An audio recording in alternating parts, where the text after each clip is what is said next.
ओम नमो भगवते वासुदेवाय। हरे कृष्णा। हार्दिक स्वागत है आप सभी का आपके अपने चैनल राम राम जी पर। माघ मास के शुक्ल पक्ष की एकादशी का नाम जया एकादशी है। जया एकादशी के महत्व के बारे में भगवान श्री कृष्ण ने धर्मराज युधिष्ठिर को बताया था कि इस व्रत को रखने से ब्रह्म हत्या जैसे पाप से भी मुक्ति मिल जाती है।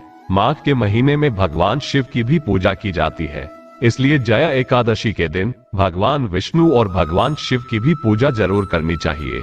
इस दिन व्रत रखने वाले भक्त कभी भी भूत प्रेत पिशाच की योनि में नहीं जाते और इस एकादशी को बहुत सी जगह पर भूमि एकादशी और भीष्म एकादशी के नाम से भी जाना जाता है। मोक्ष प्राप्ति की इच्छा रखने वाले सभी भक्तों को अपने जीवन में एकादशियों का व्रत अवश्य ही करना चाहिए। आज की इस वीडियो में आप जानेंगे माघ मास के शुक्ल पक्ष की जया एकादशी का व्रत कब रखा जाएगा, एकादशी तिथि कब से कब तक रहेगी, द्वादशी तिथि कब से कब तक रहेगी, व्रत का पारण कब किया जाएगा और इस दिन रहने वाले शुभ मुहूर्त के बारे में। पंचांग के अनुसार माघ मास के शुक्ल पक्ष की जया एकादशी की तिथि प्रारंभ होगी 19 फरवरी 2024 दिन सोमवार को सुबह 8:49 से और इसकी समाप्ति होगी 20 फरवरी 2024 दिन मंगलवार को सुबह 9:55 पर। द्वादशी तिथि प्रारंभ होगी 20 फरवरी दिन मंगलवार को सुबह 9:55 से और द्वादशी तिथि की समाप्ति होगी 21 फरवरी दिन बुधवार को सुबह 11:27 पर। जब भी एकादशी की तिथि 2 दिन तक लगती है तो ऐसी स्थिति में जिस दिन द्वादशी भी लगी हुई हो उस एकादशी का उपवास करना ज्यादा शुभ फलदायी बताया गया है।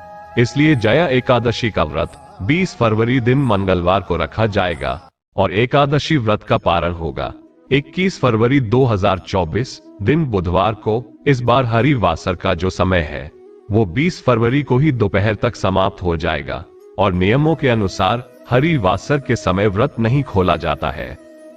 20 फरवरी दिन मंगलवार को सूर्योदय का समय रहेगा, सुबह 7 बजे सूर्यास्त का समय रहेगा, शाम 6:21 पर ब्रह्म मुहूर्त का समय रहेगा, सुबह 5:23 से सुबह 6:11 तक अभिजीत मुहूर्त का समय रहेगा, दोपहर 12:17 से दोपहर 1:03 तक और राहुकाल का समय रहेगा, दोपहर 3:30 से शाम 4:56 तक। मान्यताओं के अनुसार राहु काल के अशुभ मुहूर्त में किसी भी प्रकार की पूजा पाठ या कोई भी नया कार्य आपको प्रारंभ नहीं करना चाहिए।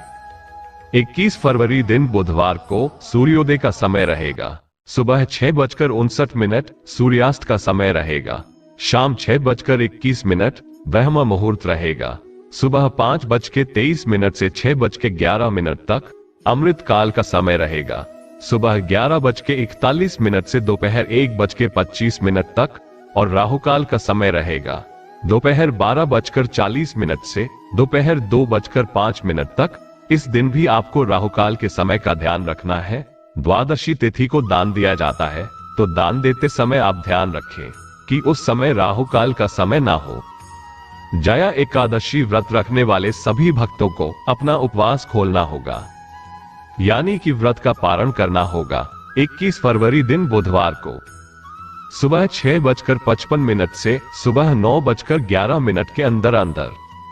व्रत पारण करने की कुल अवधि रहेगी 2 घंटे 16 मिनट की, क्योंकि द्वादशी तिथि को हमेशा सूर्योदय के बाद ही व्रत खोला जाता है और हरिवासर का जो समय होता है वह होता है द्वादशी तिथि जब शुरू होती है उसकी शुरुआत के 5 से 6 घंटे का समय, जिस समय यदि हम उपवास खोलते हैं तो कहते हैं कि भगवान विष्णु उपवास को स्वीकार नहीं करते, उस उपवास का पूर्ण फल प्राप्त नहीं माना जाता है। तो हमेशा ध्यान रखें कि हरिवासर के समय आप अपने व्रत को न खोलें।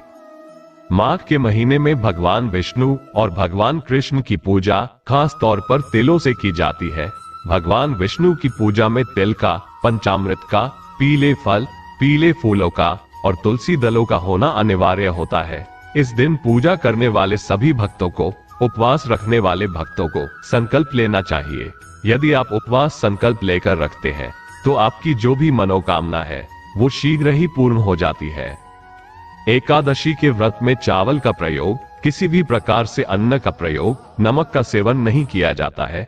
इस दिन ऐसा कहा जाता है कि जो भक्त उपवास करते समय अन्न का सेवन कर लेते हैं, वे अगले कई जन्मों तक प्रेत पिशाच योनि में पड़े रहते हैं। उन्हें कई प्रकार के पाप का भागीदार माना जाता है। यही कारण है कि एकादशी का व्रत रखने वाले भक्तों को कभी भूले से भी अन्न का सेवन नहीं करना चाहिए। इस दिन केवल फलाहार ही आप कर सकते हैं। इस दिन दूध और शहद का भी त्याग उपवास रखने वाले भक्तों को करना चाहिए। एक दिन पहले दशमी तिथि को तुलसी दल तोड़कर रख ले, क्योंकि भगवान विष्णु के भोग में यदि तुलसी दल न हो तो वे अपना भोग स्वीकार नहीं करते। हरे कृष्ण महामंत्र, जैसे कि मंत्र आप स्क्रीन पर देख पा रहे हैं, यह मंत्र इस घोर कलयुग में सभी प्रकार के पापों से मुक्ति दिलाने वाला मंत्र है। इसलिए हर समय, सारा दिन और पूजा करते समय, भगवान को धूप दीप अर्पित करते समय आप इस मंत्र का खास तौर पर जाप करें। दिन भर उपवास रखें। द्वादशी तिथि को अपने सामर्थ्य के अनुसार, जो भी आपका सामर्थ्य हो उसके अनुसार, आप अन्न, धन, वस्त्र आदि किसी भी वस्तु का दान करें। इस दिन आप जरूरतमंद निर्धन व्यक्ति को दान अवश्य करें। इसके बाद आप अपना व्रत खोल सकते हैं। जया एकादशी व्रत की कथा सुनने के लिए और भगवान विष्णु की पूजा की विधि और चमत्कारी मंत्र के बारे में जानने के लिए आप हमारी अगली वीडियो का इंतजार जरूर कीजिएगा। आशा करता हूँ आपको ये जानकारी अच्छी लगी होगी। अच्छी लगी हो तो प्लीज वीडियो को लाइक जरूर कीजिएगा और आपके अपने चैनल राम राम जी को सब्सक्राइब करना मत भूलना। मिलते हैं अगली वीडियो में, तब तक के लिए राम राम जी।